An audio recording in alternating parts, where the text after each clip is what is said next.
Today I'm going to teach you how to play the bass guitar using the number system. And some of you guys might be wondering why the number system. I already know how to play, and isn't that good enough? And the answer is yes. But some of the advantages of playing to the number system that I believe is, number one, it's super easy, especially on the bass. Number two, it allows you to play any song in any key. And that is a very valuable tool, especially for worship. And number three, it is probably the best tool to be able to train your ears and to hear things relative to the key, which will tremendously benefit your playing and improvising later on. So there's a lot of stuff associated with the number stuff, but instead of explaining everything, I just want to get started and show you step one. The first thing you need to know on the bass guitar in order to start using this great system. So here we go. I need to show you, first of all the diagrams that you will see fretboard wise is going to be in a certain aspect, and it's going to look this way. Okay, so as you can see, the fretboard you will see will be exactly like if you were playing the bass guitar and looking down at it. So here's the headstock, your hands will come over this way, that's the fretboard, okay? So that's kind of the way that the system that I use, and we'll go from there. So what I'm going to do is I'm going to put up a picture of the fretboard, bass guitar fretboard like that. And the number system is basically the major scale. That's the do, re, mi, fa, that's the scale, the most common scale. It's the scale used to create chords, explain music theory. It's the main scale out of all the scales, and that's basically all it is a major scale. I'm going to show you the simplest way that you can play the major scale, and it's great because it's all grouped in one area. And I'm going to just draw it this way. So let's say we're playing in the key of G. So this would be G right there. The second note would be here. Third note would be there. Fourth note there. Fifth note right there. Sixth note right there. 7 notes right there. And basically, the major scale has 7 notes in it. And so that is the scale. But for the sake of completion, I'm going to put an octave of our starting note right there, which should be right there.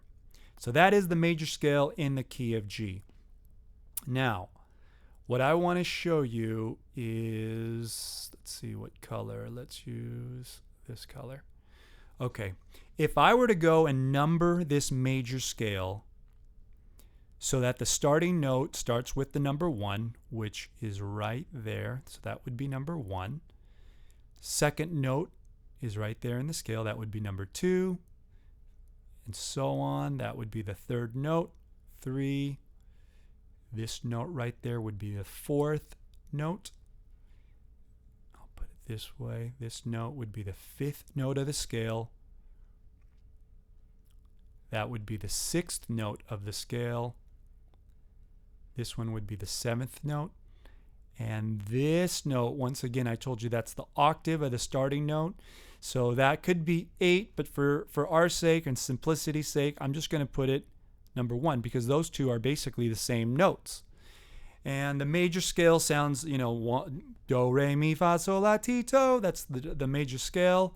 And if you were to get on your bass right now and play this scale, that's exactly what it would sound like. And so basically, this is the number system. It's just the major scale with a number associated with each note. Now, let me go and recap here. I'm going to go erase everything that I put down. So let's say now you wanted to play a song in the key of C. Well, if you were playing in the key of C, you would go to the C note, which is right here, and you would start that scale pattern right there. So it would look like this. That would be 1, 2, 3, 4, 5, 6, 7, 1. It's that simple. I'm going to go and erase this, put it in a different key. Let's say you were playing in the key of C sharp. C sharp. Now for this, I'm going to, instead of putting dots, I'm just going to put numbers. So we know the scale now, and let me just show you what this would look like. Here's C sharp, or at least one of the places where C sharp is. So number 1 would be there. 2 would be here. 3 would be right there. 4 would be there. 5, 6, 7, and here would be 1. So this is the first thing you need to know. And so what you should probably do is to memorize this on your bass guitar, learn what the fingerings are. Typically number 1 here starts with your middle finger. This is, I think, the first position that you learn when you learn this scale. But learn it and learn the scale by calling the number out, and then in the next lesson I will give you some exercises on how to start using this one pattern to basically start playing music. With this right here, you can play most of the worship songs that we play. And so if you guys are interested, learn this, and I will show you step 2 in the next video.